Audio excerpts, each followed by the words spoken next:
ஒரு suspense thriller movie பார்த்தா எப்படி ஃபீல் ஆகும் அந்த மாதிரி இருக்குங்க. சண்டே வந்து ஏன்டா மார்க்கெட் இருந்ததுன்னு நம்ம எல்லாருமே நினைச்சோம். மண்டே நேத்து வந்து மார்க்கெட்டு க்ளோஸ் ஆனது பாசிட்டிவா இருந்தது. இருந்தாலும் இது வந்து நம்மள ஃபேக்கா ஏதோ ட்ராப் பண்றாங்களா அப்படின்னு ஃபீல் ஆச்சு. நைட்ல இருந்து ஆரம்பிச்ச கிஃப்ட் நிஃப்டி காலையில ஓப்பன் ஆகும்போது 1000 பாயிண்ட்ஸுங்க. 1000 பாயிண்ட்ஸுக்கு மேலேயே அடிச்சு தூக்கிட்டாங்க. இது வந்து ஒரு மிகப்பெரிய ஒரு சம்பவம் தான் சொல்லணும். ஏன்னா இவங்க டாரிஃப்ல எஸ்டிடி சார்ஜஸ் போட்டாங்க. அது அடிஷ்னலா இம்பாக்ட் ஆச்சு. ஸோ அதனால ஒரு பெரிய சின்ன பிரச்சனைங்கிறத விட எஃப்&ஓ ட்ரேடர்ஸ் வந்து ரொம்ப பேனிக் ஆனாங்க. அதனால நிறைய பேர் வெளில போக சான்ஸ் இருக்கு அப்படின்னு ஃபீல் பண்ணோம். நம்ம அதை பத்தி நிறைய டிஸ்கஸும் பண்ணோம். எஃப்ஐஐ சுச்சுவேஷனும் அதுக்கப்புறம் மோசமாகும் அப்படின்னு எக்ஸ்பெக்ட் பண்ணோம். நிறைய அனலிஸ்டா தான் சொன்னாங்க. அதுக்கு ஆப்போசிட்டா நமக்கு ட்ரேடில் இவங்க பாசிட்டிவா கொண்டு வந்துட்டாங்க. ஸோ இதை வச்சுக்கிட்டு தான் இவங்க வந்து எஸ்டிடி சார்ஜஸ்லாம் இன்க்ரீஸ் பண்ணாங்களா அந்த மாதிரி ஒரு திங்கிங் வருது. ஏன்னா நமக்கு என்ன, ஒரு நெகட்டிவை கொடுத்துட்டு திரும்ப பாசிட்டிவா கொடுத்தா அந்த நெகட்டிவும் பாசிட்டிவ் ஆயிரும். அந்த மாதிரி இவங்க மாத்திக்கிட்டு இருக்காங்களான்னு தெரியல. இது ஒரு கேம் பிளே மாதிரி இருக்குமா அப்படின்னு என்னோட ஒரு தாட்டு தான். ஓகே, இந்த வீடியோல நம்ம வந்து 7 ஸ்டாக்கை பத்தி பார்க்க போறோம். 7 ஸ்டாக்குமே ரொம்ப இம்பார்ட்டன்டான ஸ்டாக்கு. நிறைய பேர் வந்து இந்த ஸ்டாக்ல முதலீடு பண்ணிட்டு எப்படா மேலே ஏறும் அப்படின்னு ஃபீல் பண்ணிட்டு இருக்கோம். அதுக்கப்புறம் ஐஎன்ஆர் வேல்யூ மிகப்பெரிய சம்பவங்க. எவ்வளவு தூரம் கீழே வந்திருக்குன்னு பாருங்க. அதாவது ஐஎன்ஆர் பண வீக்கம் வந்து நமக்கு குறைஞ்சிக்கிட்டு இருக்கு. அதை பார்த்துடலாம். அதுக்கப்புறம் யூஎஸ் டாலர், ஓகே, இதுவுமே நமக்கு வந்து ஸ்டெடி ஆயிட்டு இருக்கு. இதுவுமே நமக்கு இஷ்யூவா இருந்தாலும் நமக்கு வந்து பண வீக்கம் குறையுது. இது பாசிட்டிவ். நிப்டி மூவ்மெண்ட் நல்லாவே இருக்கு. இது எங்க வரைக்கும் போகும் அப்படிங்கறத சின்னதா ஒரு ஒரு ட்ரையல் மாதிரி பார்த்துடலாம்.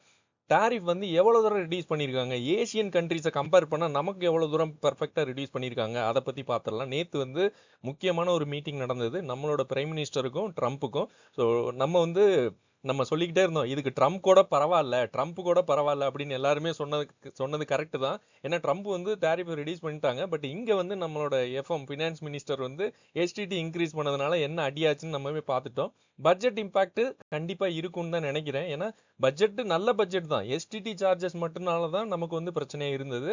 இதை பத்தியெல்லாம் இந்த வீடியோல டீட்டெயில்டா பார்த்துடலாம் ஒன் பை ஒன். நேத்து வந்து எஃப்ஐயும் போல செல் பண்ணி தான் வச்சிருக்காங்க. இருந்தாலும் இது வந்து நார்மல் கண்டிஷன்ல எப்பயும் இருக்க மாதிரி தான் இருக்கு, பெருசா இல்ல. ஏன்னா 3 டிஜிட்ல இருந்து 4 டிஜிட்டா மாறி இருக்கு. பட் இதுவுமே 1800 கோடி தான் செல்லா பண்ணிருக்காங்க. இன்னைக்கு டேட்டா கிடைச்சாதான் நல்லா இருக்கும். இன்னொன்னு, இன்னைக்கு வந்து நிப்டி எக்ஸ்பைரி, அதனால எகெயின் டிராப்ல விழ போறோமான்னு தெரியல. அது என்னதான் மார்க்கெட் பாசிட்டிவ் இருந்தாலும் நமக்கு ஒரு ஃபீல் இருந்துகிட்டே இருக்கு. ஏன்னா குளோபல் டென்ஷன் நல்லா இருக்க மாதிரி இருக்கு. ட்ரம்ப் இன்னைக்கு நல்லா பேசுவாரு, நாளைக்கு மாத்துவாரு. இன்னைக்கு பேசின வாக்கையே நாளைக்கு மாத்துவாரு. அந்த மாதிரிலாம் இருக்குல்ல. நமக்கு வந்து மெயினா பார்க்க போறது நேத்து நடந்த யூஎஸ் அந்த மீட்டிங்ல வந்து டாரிஃப் வந்து என்ன மாதிரி நடந்திருக்கு அப்படின்னு பார்த்துடலாம். ஆக்சுவலா 20 முன்னாடி இருந்து வந்து 50% டாரிஃப் இருந்தது. 25% ஆல்ரெடி இருந்தது. அதுக்கப்புறம் ரஷ்யன் ஆயில் நம்ம வாங்கிட்டு இருக்கோம்ல, அதனால ஒரு பெனால்ட்டியா போட்டாங்க. அது ரெண்டு சேர்த்து 50% நமக்கு டாரிஃப் இருந்தது. இந்தியா, அதாவது US tariff on Indian goods, நம்ம என்னென்ன அங்க எக்ஸ்போர்ட் பண்றோமோ அதுக்கு. அதை எல்லாமே ரெடியூஸ் பண்ணிட்டு 18% கம்மி பண்ணிட்டாங்க. இதுல நல்லா இன்னும் கொஞ்சம் டிஃபரன்ஷியேட் பண்ணணும்னா, யூஎஸ் பேஸ் டாரிஃப் வந்து 25%, ஓகே, அது வந்து 18 அதை ஆக்கிட்டாங்க. அதுக்கப்புறம் பேஸா ஆல்ரெடி இருந்த டாரிஃப், ஓகே, அதுக்கப்புறம் பனிஷ்மெண்டா நமக்கு கொடுத்தாங்கல்ல பெனால்ட்டியா, அது வந்து 25% ரஷ்யன் ஆயில வாங்கக்கூடாது அப்படின்னு ஒரு கட்டளை போட்டு கொடுத்தாங்க. இப்ப நம்ம கவர்மெண்ட் என்ன பண்றாங்க, எங்கே கம்மியா கிடைக்குதோ அங்க வாங்க போறோம், அவ்வளவுதான். நம்ம பேரம் பேசிக்கலாம். ஓகே, அவங்க இவ்வளவு கொடுக்குறாங்க, எனக்கு இது வந்து நம்ம தான் கேம் பிளே ஈஸியா பண்ணலாம். எனக்கு ரஷ்யா இவ்வளவு கொடுக்குறாங்கப்பா, நீ இதை விட கம்மியா கொடுப்பியா, வெனிசுலா இவ்வளவு கம்மியா கொடுத்தாங்கன்னா நாங்க வாங்கிக்கிறோம், அவ்வளவுதான். ஸோ இது வந்து இப்போ இந்த மேட்டர்ல வந்து இந்த 25% அடிஷனல் டாரிஃபை வந்து இவங்க கட் பண்ணிட்டாங்க. ஸோ இதுல நமக்கு என்ன பெனிஃபிட்னா, நம்ம வந்து யூஎஸ்ல இருந்து என்னென்ன பொருட்கள்லாம் வருது அதோட இம்போர்ட் டியூட்டி வந்து நம்ம ஜீரோவாயிருக்கும். இது வந்து ஒரு மியூச்சுவலா முடிஞ்சிருச்சு. பட் இதுல வந்து நம்ம பெனிஃபிட் எப்படி சொல்றோம்னா, இது பயங்கரமான பெனிஃபிட், நல்ல ஒரு நியூஸ், நமக்கு எல்லாமே பாசிட்டிவ். பட் இந்த ஏசியன் கண்ட்ரிஸ் இருக்காங்கல்ல, அவங்களுக்கெல்லாம் என்ன மாதிரி என்ன டாரிஃப்னா, சைனா வந்து இன்னுமே 37% ஃபேஸ் பண்ணிட்டு இருக்கு. பங்களாதேஷ் 20% ஃபேஸ் பண்ணிட்டு இருக்கு. வியட்நாம் 20%. அதாவது யூரோப் கண்ட்ரிஸ் வந்து 15% ஃபேஸ் பண்ணிட்டு இருக்கு. யூகே மட்டும் 10%. பட் ஏசியன் கண்ட்ரில நம்ம தான் ரொம்ப கம்மியான டாரிஃப்ல இருக்கும் மற்ற கண்ட்ரிஸை கம்பேர் பண்ணும்போது. ஏசியன் கண்ட்ரிஸ்ல நான் சொல்றேன். ஸோ இது வந்து இந்தியாவுக்கு நல்ல நல்ல பாசிட்டிவ் நியூஸ் தான். நம்ம வீடியோ பிடிச்சிருந்தா லைக் பண்ணுங்க, கமெண்ட் பண்ணுங்க. இந்த video full and full education purpose மட்டும் தான், லேர்னிங் பர்பஸ் தான். நான் வந்து செபில பதிவு பெற்ற ஃபினான்ஷியல் அட்வைசர் கிடையாது. வீடியோ ஃபுல்லா பார்த்தா மட்டும்தான் உங்களுக்கு நான் என்ன சொல்ல வரேன் அப்படிங்கிறது புரியும். கமெண்ட் பண்ணுங்க. இந்த வீடியோ பிடிச்சிருந்தா உங்க ஃப்ரெண்ட்ஸுக்கும் ஷேர் பண்ணுங்க. இன்னைக்கு வந்து மார்க்கெட்டு ஓப்பன் ஆனதே ஒரு ஆல் டைம் ஹை பக்கத்துலாங்க ஓப்பன் ஆச்சு. ஓகே, 26,100 சம்திங் அந்த ரேஞ்சில் ஓப்பன், 26,300 அந்த ரேஞ்சில் ஓப்பன் ஆயிட்டு அப்படியே கீழே வந்திருக்கு. இது வந்து ஒரு 100 டே மூவிங் அவரேஜில் இருக்கு. இது வந்து இப்போ ப்ராஃபிட் புக்கிங் தான் அப்படின்னு எல்லாருமே நினைச்சிட்டு இருக்கோம். பட் தெரியல, இந்த கேப்பை கூட ஃபில் பண்ணுமா அப்படின்னு தெரியல. அந்த மாதிரி ஒரு பயமும் இருக்கும்ல. எப்பயுமே நிஃப்டி அப்படி பண்ணாது, பட் பேங்க் நிஃப்டி நிறைய டைம் பண்ணியிருக்கு. பார்க்கலாம் இது என்ன ஆகும் அப்படின்னு, வரும் நாட்களில் தான் நமக்கு தெரியும். பட் நல்ல ஒரு பாசிட்டிவ் அப்டேட் தான் இப்போ வரைக்கும். நீங்கள் வச்சிருக்க, அதாவது லாங் டேர்முக்காக நீங்கள் வச்சுருந்தீங்கன்னா எல்லாமே நல்லது தான். ப்ராஃபிட் புக்கிங் நிறைய பேர் பண்ணுறாங்க, பட் அது உங்கள் இஷ்டம் தான். யூஎஸ் டாலர் பாருங்க 97.1 அந்த ரேஞ்சில் ட்ரேட் ஆகிட்டு இருக்கு. கொஞ்சம் ஸ்ட்ரென்தன் ஆகிட்டு இருக்கு. ஏன்னா இவர் என்னதான் இந்த மாதிரி வீக்காக போயிட்டு இருந்துச்சுன்னா எல்லாருமே யூஎஸ் டாலரை நம்பாம வேற மணிக்கு மாறினாங்கன்னா பிரச்சனையாகும். அதனால மேபி இதுக்கப்புறம் ட்ரம்ப் வந்து பாசிட்டிவ் நியூஸாக கொடுத்தாருன்னா நல்லா இருக்கும். இன்னொன்று நமக்கு மிகப்பெரிய விஷயங்க, இது வந்து 97.85 இருந்த அந்த அதாவது ஐஎன்ஆர் வேல்யூ இப்போ வந்து 90.3 ஆயிருச்சு. யூஎஸ்டிக்கு ஈக்குவலா யூஎஸ்டிக்கு கம்பேர் பண்ணும்போது இந்த அளவுக்கு கம்மியாயிருக்கு. அப்படி பார்த்தீங்கன்னா இது வந்து நல்ல ஒரு அதாவது ஒரு ஒரு 1 மந்த் கூட இல்லை, ஒரு 2 வீக்ஸ் டைம்ல மேலே எவ்வளோ தூரம் ஹை போச்சோ அந்த அளவுக்கு கீழே இறங்கிருச்சு. பண வீக்கம் வந்து நம்ம கண்ட்ரில கம்மியாகுது. அது வந்து இந்தியா growth-க்கே ரொம்ப நல்லதுன்னு சொல்ல வர்றேன். ஃபர்ஸ்ட் வந்து நம்ம லைலாட் மெட்டலை பற்றி பார்த்துடலாம். இவங்க வந்து நம்ம நிறைய பேர் வச்சிட்டு இருக்காங்க, நம்ம டெலகிராம் குரூப்பில் இருக்கவங்க. டெலகிராம் சேனலோட குரூப்பு லிங்க், அதுக்கப்புறம் நமக்கு செகண்ட் சேனல் இருக்குது. அது வேணும்னா நம்ம கமெண்ட் செக்ஷனில் பாருங்கள். ஃபஸ்ட்டு மெசேஜ் பின் பண்ணி வச்சுருக்கேன். அதுக்கப்புறம் நிறைய நம்ம வந்து நம்மளோட பேஸ் இது வரைக்கும் போட்ட டிவிடெண்ட் ஸ்டாக்காக இருக்கட்டும், அதை பற்றியான அதை பற்றியான முன்பு போட்ட வீடியோலாம் அதோட கமெண்ட் செக்ஷன்லேயே இருக்குது பிளேலிஸ்ட்டாக. அதை நீங்கள் பார்த்தீங்கன்னா 1 by 1 உங்களுக்கு கைடன்ஸாக இருக்கும். லைலாட் மெட்டல் வந்து iron and core mining steel related company. Okay, இது வந்து ஒரு லைலாட் மெட்டல் எனர்ஜி நல்ல ஒரு கம்பெனி, நல்ல ஒரு பேஸில் தான் இருக்குது. நம்மளுமே வச்சுட்டு தான் இருக்கோம். இது வந்து இன்னைக்கு ஒரு 7% வரைக்கும் மேலே ஏறி இருக்கு. இதோட ரிசல்ட்டு இன்னைக்கு வரப்போகுது. இதுதான் மெயின் பாசிட்டிவ். இன்னொன்று, இந்த டாரிஃப்னால நமக்கு வந்து டாரிஃப் வந்து ரிடியூஸ் ஆச்சுன்னா டைரெக்டாக வந்து இவங்க பெனிஃபிஷியரி ஆக சான்ஸ் இருக்கு. ஏன்னா இவங்களோட ப்ராடக்ட்லாம் வெளியில் போகும். இன்னொன்று எக்கனாமி இன்னும் க்ரோத் ஆகும். இன்னொன்று பட்ஜெட்டில் வந்து ஒரு கேபிட்டல் எக்ஸ்பெண்டிச்சராக 12 லட்சம் கோடி வந்து ஒதுக்கியிருக்காங்க கவர்மெண்ட்டு.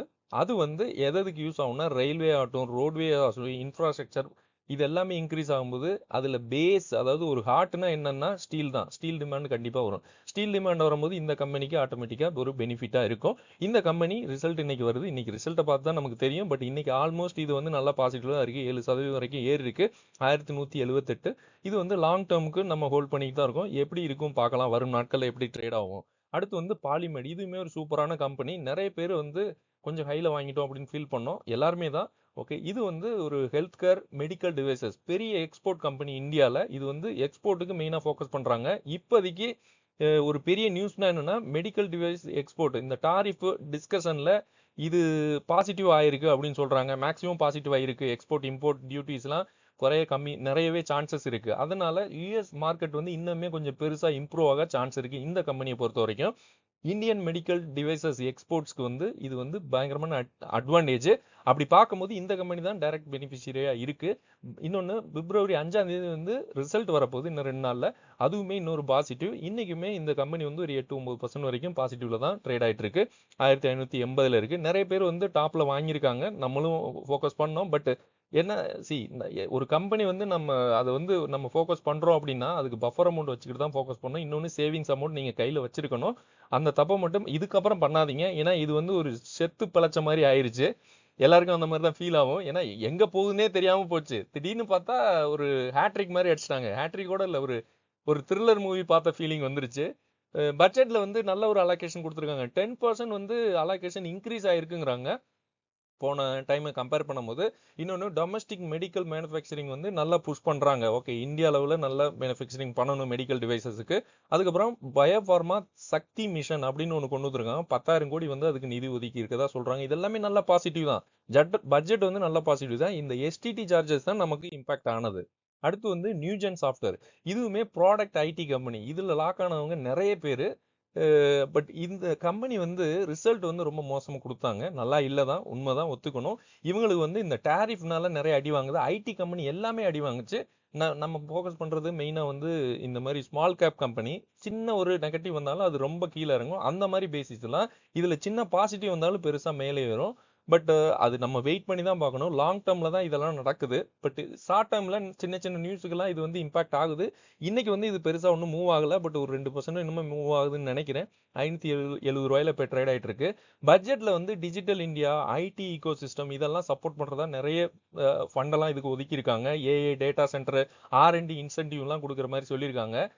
இவங்க எல்லாமே இது டைரக்ட் பெனிஃபிஷியரினா இந்த செக்டர்லாம் இம்ப்ரூவ் ஆகும்போது இவங்களுக்கு ப்ராடக்ட் ஒரு சாஃப்ட்வேர் டெவலப்மெண்ட் கம்பெனியா இந்த கம்பெனி இருக்கு. அதனால இவங்களுக்கு நல்ல ஒரு பெனிஃபிட் வர சான்ஸ் இருக்கு. இன்னொன்று யூஎஸ் மீட்டிங்லையுமே ஆல்ரெடி ஐடி சர்வீசஸ்க்கு டேரிஃப் வந்து ஃப்ரீயாக தான் இருக்கு. இப்போ எகெயின் அட்வான்டேஜ் இருக்கு. யூஎஸ்ல வந்து டெக் கம்பெனி எல்லாம் கோஆபரேஷன் பண்ண சான்ஸ் இருக்கு. அந்த மாதிரி வரும்போது இவங்களுக்கு பாசிட்டிவ் சிக்னல் நிறையவே வரும் அப்படின்னு சொல்றாங்க. இன்னொன்று விசா அவுட் சோர்சிங் சென்டிமெண்ட்லாம் இன்னும் இம்ப்ரூவ் ஆனா இந்த கம்பெனிக்கு நல்ல வாய்ப்பு இருக்கு அப்படின்னு சொல்றாங்க. நம்ம கொஞ்சம் வெயிட் பண்ணி தான் பார்க்கணும். நம்ம வந்து ஒரு 3 மாசம் 6 மாசம் 2 குவார்டர் ரிசல்ட் வரைக்கும் நம்ம பார்த்தாதான் இந்த கம்பெனி எப்படி பெர்ஃபார்ம் பண்ணும் அப்படிங்கிறது தெரியும். நல்ல ஒரு ப்ராடக்ட் இந்தியன் பேஸ்டு கம்பெனி இது. ஆர்இசி இந்த கம்பெனில ஒரு பெரிய அப்டேட் இருக்கு. ஆர்இசி பிஎஃப்சி இந்த 2 கம்பெனியும் ரீஸ்ட்ரக்சரிங் அனௌன்ஸ்மெண்ட் வந்திருக்கு இந்த பட்ஜெட்ல. இது வந்து என்னன்னா மேபி ஜாயின் பண்ணாங்கன்னா இந்த ரெண்டுமே வேற வேற பிரைஸ்ல ட்ரேட் ஆயிட்டு இருக்கு. பிஎஃப்சி வந்து 390, இது வந்து 370. இது ரெண்டையுமே கம்பைன் பண்ணாங்கன்னா அப்ப நிறைய பெனிஃபிட் வர சான்ஸ் இருக்கு. இது வந்து ஒரு பவர் செக்டாருக்கு ஃபைனான்ஸ் பண்ற கம்பெனி, ஃபைனான்ஸ் கொடுக்குற கம்பெனி. 5% வரைக்கும் 2 கம்பெனியுமே டிவிடெண்ட் தர்றாங்க. பிப்ரவரி 5 வந்து சாரி இதுக்கு வந்து ரிசல்ட் ஆல்ரெடி வந்துருச்சு. பிஎஃப்சிக்கு தான் பிப்ரவரி 5 ரிசல்ட் வருது. இன்னொன்று பிப்ரவரி 5 வந்து இவங்க வந்து ₹4.6 வந்து டிவிடெண்ட் அனௌன்ஸ் பண்ணியிருக்காங்க. ரீசெண்டாக வந்து ஆர்பிஐல வந்து ஒரு இம்பாக்ட் வந்தது. என்னன்னா ரெப்போ ரேட் கட் பண்ணதுனால ஆர்பிஐ வந்து ரெப்போ ரேட் கட் பண்ணாங்க. அதனால இவங்களுக்கு மார்ஜின் ப்ரெஷர் வந்தது. நிறைய இவங்க லோன் கொடுத்து வாங்குறாங்க. அதனால இவங்க இன்ட்ரெஸ்ட் அதிகமாக கொடுக்க முடியல. அதனால கொஞ்சம் ப்ரெஷர் வந்திருக்கு. அவங்க ரிசல்ட் வந்து ஒரு ஃபிளாட்டாக கொடுத்துருக்காங்க. அந்த ஒரு நியூஸ் வந்து கொஞ்சம் இவங்களுக்கு கொஞ்சம் சென்டிமெண்ட் நெகட்டிவாக இருக்குது. பட் இப்போ வந்து ரீஸ்ட்ரக்சரிங் இந்த மாதிரி நிறைய இது வந்து கவர்மெண்ட் பேஸ்ட் கம்பெனி. அதனால ஃபியூச்சரில் லாங் டேர்முக்கு நீங்கள் ஹோல்ட் பண்ணுறோன்னா நல்ல ஒரு கம்பெனி. இன்னொன்று 5% வந்து இவங்க டிவிடெண்ட் கொடுக்குறாங்க. ஏன்னா பிஎஃப்சியும் அதே மாதிரி தான் கொடுக்குறாங்க. ஐடிசி இந்த கம்பெனியை பற்றி பேசணும். இவங்களுக்கு வந்து இப்போ கவர்மெண்ட் எக்ஸைஸ் டியூட்டி இதில் வந்து இவங்களுக்கு பெனிஃபிட் இல்லை, டேக்ஸ் அடிஷ்னலாக கொடுத்துருக்காங்க. அதனால இவங்களுக்கு கொஞ்சம் ப்ரெஷர் இருக்கு. பட் ரூரல் டிமாண்ட் வந்து குறையிற மாதிரி கிடையாது. ஏன்னா சிகரெட் வந்து எல்லாருமே குடிச்சிட்டு தான் இருக்காங்க. அதை குடிக்கிற மாதிரி என்னதான் நம்ம வந்து ஆட் போட்டு படிச்சாலும் அவங்க வந்து நிறுத்துற மாதிரி ஐடியா இல்லை. இன்னொன்று இவங்களுக்கு அக்ரி பிஸ்னஸ் எல்லாம் இருக்குல்ல, அதாவது இவங்களோட எஃப்எம்சிஜி பெனிஃபிட் இதுல எல்லாமே நிறைய இவங்களுக்கு பாசிட்டிவ் நியூஸ் வந்துகிட்டு இருக்கு. ஹோட்டல்ஸா இருக்கட்டும், அக்ரி பிசினஸா இருக்கட்டும், எல்லாமே இவங்களுக்கு வந்து நல்ல ஒரு ரிசல்ட், பெட்டரான ரிசல்ட் கொடுத்துருக்காங்க. இந்த ரிசல்ட்டுமே இவங்களுக்கு ஓரளவு ஓகே தான். பிசினஸ் நல்லாவே இன்க்ரீஸ் ஆயிருக்கு. இந்த கம்பெனி வந்து ₹316 இப்போ ட்ரேட் ஆயிட்டு இருக்கு. பட் இது கொஞ்சம் ரெக்கவர் ஆக கொஞ்சம் டைம் ஆகும் அப்படின்னு தெரியல. மேபி கொஞ்சம் வெயிட் பண்ணி தான் பார்க்கணும். இவங்க வந்து பிப்ரவரி 5 வந்து 6.50 இவங்க டிவிடெண்ட் தரப்போறாங்க. இது வந்து நல்ல ஒரு கம்பெனி, நல்ல ஒரு லார்ஜ் கேப் கம்பெனி. நிறைய பேர் இன்வெஸ்ட்மெண்ட் பண்ணி வச்சிருக்காங்க. சில்வர் கோல்டு ஓகே, இவங்க வந்து ரெக்கவரி ஆகுறாங்களா அப்படின்னு எல்லாருக்குமே கொஸ்டின் வருது. அதாவது சில்வர் கோல்டு நீங்க முதலீடு பண்ணணும் அப்படின்னா ETF, பிசிக்கல் கோல்டு இந்த மாதிரி தான் நீங்க ட்ரை பண்ணணும். அதாவது பல்கா நீங்க இன்வெஸ்ட் பண்ணீங்கன்னா நீங்க பாருங்க எங்க போயிட்டு எங்க வரைக்கும் கரெக்ஷன் ஆயிருக்கு. பட் இது லாங் டேர்ம்ல எல்லாமே லாங் டேர்ம்ல மேல போகும். பட் அவ்வளவு நாள் நீங்க உங்க பணம் வந்து லாக் ஆகும். அதுதான் சொல்ல வர்றேன். கோல்டு வந்து ஓகே டிமாண்ட் எப்பயுமே இருக்கும். பட் சில்வர் வந்து நீங்க ஷார்ப்பா மேல போகும், ஷார்ப்பா கீழே வரும். அதை நீங்க பார்க்கணும். இதில் நீங்க சில்வர்ல மெயினா வந்து ETF வாங்கலாம். பட் ETF வாங்குறதுமே ஒரு காஷன். ஓகே இவ்வளவுதான் அலோகேட் பண்ணணும், அந்த மாதிரி நீங்க வச்சுக்கணும். சில்வர் வந்து எப்பயுமே டிமாண்ட் இருக்கு. இண்டஸ்ட்ரியல்ல பயங்கரமா டிமாண்ட் இருக்கு. இவங்க வந்து இன்னொன்னு நிறைய ரிசர்ச் போயிட்டு இருக்கு. இவங்க வந்து EV சோலார்ல வந்து ரீப்ளேஸ் பண்றதுக்காக அந்த மாதிரி ஒரு கண்டிஷன் வந்துச்சுன்னா இன்னுமே இவங்களோட டிமாண்ட் வந்து கொஞ்சம் குறையும். பட் இருந்தாலும் அது இல்லாம இவங்களுக்கு ஒரு நிறைய இண்டஸ்ட்ரியல் டிமாண்ட் இருக்கு. நிறைய இடத்துல சில்வர் வந்து யூஸ் பண்ணிட்டு தான் இருக்காங்க. இன்ஃப்ளேஷன் கேஜுக்காக இது பயங்கரமா யூஸ் பண்றாங்க. கோல்டுக்கு அடுத்தபடியா இதை தான் பார்த்துக்கிட்டு இருக்கோம். இன்னொன்று கோல்டு சில்வர் பார்த்தீங்கன்னா சில்வர் வந்து கொஞ்சம் சீப்பு. அதனால இதை நிறைய பேர் அக்குமுலேட் பண்றாங்க. இருந்தாலும் நம்ம வந்து இது கொஞ்சம் காஷனா தான் நம்ம ஒரு ஃபண்டு கொஞ்சமா அலோகேட் பண்ணா பெட்டர்னு நான் ஃபீல் பண்றேன். இந்துஸ்தான் காப்பர், அதாவது சில்வர் ரீப்ளேஸ் பண்றதுக்காக இந்துஸ்தான், அதாவது காப்பரை தான் கொண்டு வர்றாங்க மெயினா. ஸோ அதுல நமக்கு ஒரு கம்பெனி இருக்குன்னா Hindustan copper, integrated copper producer, இந்திய அளவில் ஒரு நல்ல ஒரு company, BSc company, government company. Mining refining எல்லாமே பண்ணிட்டு இருக்காங்க. ரீசெண்டா இவங்களுக்கு நல்ல நியூஸ்லாம் வந்துகிட்டு தான் இருக்கு. மைனிங்லாம் ஒரு இடத்துல அலோகேட் ஒரு மத்திய பிரதேசில் வந்து மைனிங் ஆக்ஷன்லாம் ப்ராசஸ் பண்ணிட்டு அதுல இருந்து மைனிங் எடுக்க போறத சொல்றாங்க. அதுல மெயின் ஃபோக்கஸ் வந்து காப்பர் தான் பண்றாங்க. இவங்களுமே பிப்ரவரி 5 வந்து ரிசல்ட் கொடுக்க போறாங்க. இந்த காப்பரை வந்து சில்வருக்கு ஒரு காம்படிஷனா R&D நடந்துகிட்டு இருக்கு. EVல மெயினா யூஸ் பண்ண, ரெனியூபிள் எனர்ஜில யூஸ் பண்ண, இது வந்து எல்லா இடத்துலையுமே யூஸ் ஆகுது. பட் சோலார் எனர்ஜியில் வந்து இவங்க ரீப்ளேஸ் பண்ண ஒரு ஆர்என்டி போயிட்டு இருக்கு. அது மட்டும் சக்ஸஸ் ஆச்சு அப்படின்னா அதுலேயுமே சைனா தான் ஃபர்ஸ்ட்ல இருக்காங்க இந்த ஆர்என்டியில். நிறைய ஒரு ஒரு அடுத்த லெவலுக்கு கொண்டு போகிறதுக்கு. அந்த மாதிரி வந்துச்சுன்னா இது டிமாண்ட் இன்னுமே கூட சான்ஸ் இருக்குது. இவங்க ஆல்ரெடி இன்ஃப்ராஸ்ட்ரக்சரில் நிறைய டிமாண்ட் இருக்குது காப்பருக்கு. இருந்தாலும் இன்னுமே அதிக டிமாண்ட் சில்வர் ரீப்ளேஸ் பண்ணுறதுக்கு நிறைய ட்ரை பண்ணிட்டு இருக்காங்க. நிறைய பேர் இதில் ஹையில் வாங்கியிருப்பாங்க. கொஞ்சம் வெயிட் பண்ணி தான் பார்க்கணும். 620 ரூபாயில் இப்போ ட்ரேட் ஆகிட்டு இருக்கு. நீங்கள் கொஞ்சம் வெயிட் பண்ணணும். எப்பயுமே நம்ம வந்து கொஞ்சம் வெயிட் பண்ணாலே நமக்கு நினைச்சது நடக்கும். ஓகே, அது வந்து நம்ம பொறுமையை தான் சோதிக்கும் மார்க்கெட்டு. அந்த பொறுமையிலேருந்து நம்ம மீளாம கொஞ்சம் வெயிட் பண்ணி இருந்தா இன்னைக்கு வந்து எல்லாருமே நிறைய பேர் வந்து மேபி ப்ராஃபிட் புக் பண்ணியிருப்பாங்கன்னு நினைக்கிறேன். பட் தெரியல. நிறைய பேர் அதாவது சண்டே என்ன சத்தம் கேட்டதோ இன்னைக்கு வந்து கொஞ்சம் மகிழ்ச்சியாச்சும் இருக்கு. ஓகே, என்னப்பா இது போர்ட்ஃபோலியோ ஒரு ஒரு ஸ்டாக்லாம் இன்னும் பாசிட்டிவாக வரல, பட் ஓரளவு ரெக்கவர் ஆயிடுச்சு அப்படின்னு நினைச்சா கூட ஓகே தானே. ஓகே ஃப்ரெண்ட்ஸ், அடுத்த வீடியோவில் பார்க்கலாம். நன்றி.